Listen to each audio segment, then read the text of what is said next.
Hello friends, ఈరోజు మనం sweet చేసుకుందాం. చూడండి, దానికి కావాల్సినవి అన్నీ పెట్టుకున్నాను. ఇది కొంచెం గరుగ్గా వరిపిండి అనమాట. వరిపిండి నూక కలిపింది ఒక పెద్ద గ్లాసు చేశాను కదా. అందులో కొంచెం గోధుమ పిండి, కొంచెం మైదా పిండి, అంటే ఒక్కొక్క స్పూన్, పెద్ద స్పూన్, కొంచెం కరాచీ నూక, ఇవన్నీ వేసాను కదండి. ఇవన్నీ వేసి కాస్త నెయ్యి వేసి కలిపేసుకుంటాం. కొంచెం ఇది ఏంటంటే కచోరాలు చెప్పలేదు కదా, కచోరాలు చేస్తున్నాను. ఈ కచోరాలకి కొబ్బరి బెల్లము కావాలి. ఇది ఇలా కలిపాను కదా, ఈ కొబ్బరి మిక్సీ పట్టేస్తాను, అందులో బెల్లం కూడా వేసి పట్టేస్తాను, చూపిస్తాను. చూడండి, కొబ్బరి బెల్లం కలిపిన మిశ్రమం ఇది. కొబ్బరి ఒక హాఫ్ చెక్క, బెల్లం ఒక పావు కేజీ, ఇది ఇందులో వేసేసి మనం చక్కగా కలిపేసుకుందాం. ఇంచుమించు చపాతీ ముద్దలాగా కలిపేసుకుందాం, చూపిస్తాం తర్వాత.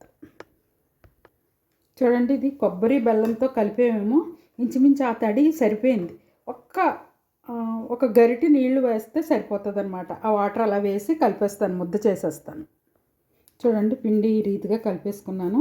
ఇలాగా ఒక పావు గంట ఉంచాక ఇప్పుడు తర్వాత ఏం చేయాలో నేను చూపిస్తాను. ఇది లోపల మూత పెట్టేసుకొని ఉంచుదాము. కాసేపు ఉంచాక అప్పుడు మనం ఏం చేయాలో నేను చూపిస్తాను.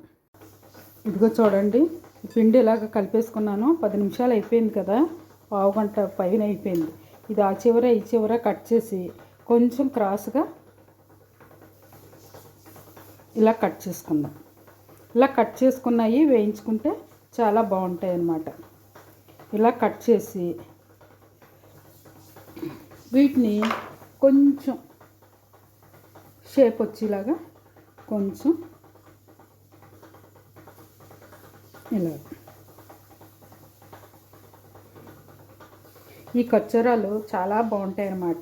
చిన్నప్పుడు మా అమ్మగారు అయితే ఇంక ఈ పిండిలన్నీ వేసేవారు కాదు, ఉట్టి వరిపిండి కొబ్బరితోనే చేసేసేవారు. ఇప్పుడు నాకు అలా రావట్లేదు. ఇలాగా వరిపిండి కొబ్బరి లేకుండా ఇలాగా మనం చేసేసుకుందాము. నేను ఇప్పుడు ప్యాన్ పెట్టి వేయిస్తాను. చూడండి, ఆయిల్ పెట్టాను. ఇవి ఒకటిగా కొంచెం మరీ హై ఫ్లేమ్ కాదండి, నేను పూర్తిగా ఆయిల్ కూడా మరగనివ్వలేదు. ఎందుకంటే అలా మరిగినప్పుడు వేసేస్తే గబగబా మరిగిపోయి గబగబా వేగిపోతుంది. అలా వేగకూడదు, కొంచెం అలా సిమ్ టు మీడియంలోనే వేగాలి. ఎందుకంటే ఇవి కొంచెం దలసరిగా ఉన్నాయి కదా, అది అలా ఉడికినట్టు వేగితేనే బాగుంటుంది, లేకపోతే లోన ఉడకదు. ఇదిగో చూడండి, చక్కగా వేగిపోయి బ్యాక్ చేసేసాను. ఇంకా ఇది మనం తీసుకుని డిష్ అవుట్ చేసుకోవడమే. ఇదిగో చూడండి, తీసేసుకున్నాను. మనం డిష్ అవుట్ చేసుకుందాం. చూడండి, ఎంతో చక్కనైన కచోరాలు రెడీ అయిపోయాయి. ఇలా మీరు చేసి తిని నాకు కామెంట్ రూపంలో తెలియజేయండి. చాలా టేస్ట్గా ఉన్నాయన్నమాట అండి. ఇవి చాలా చక్కగా ఉన్నాయి, నేను విరుపుతున్నాను. అలా మీరు కూడా చేసుకోండి. నేను కొంచెం ఒకటి ఓపెన్ చేయనా, అది చూడండి ఎంత చక్కగా వచ్చాయి. టేస్ట్ కూడా చాలా బాగుంది. అలా మీరు చేసి తిని చూడండి. ఓకేనండి, బాయ్. మరొక డిష్తో మళ్ళీ కలుసుకుందాం.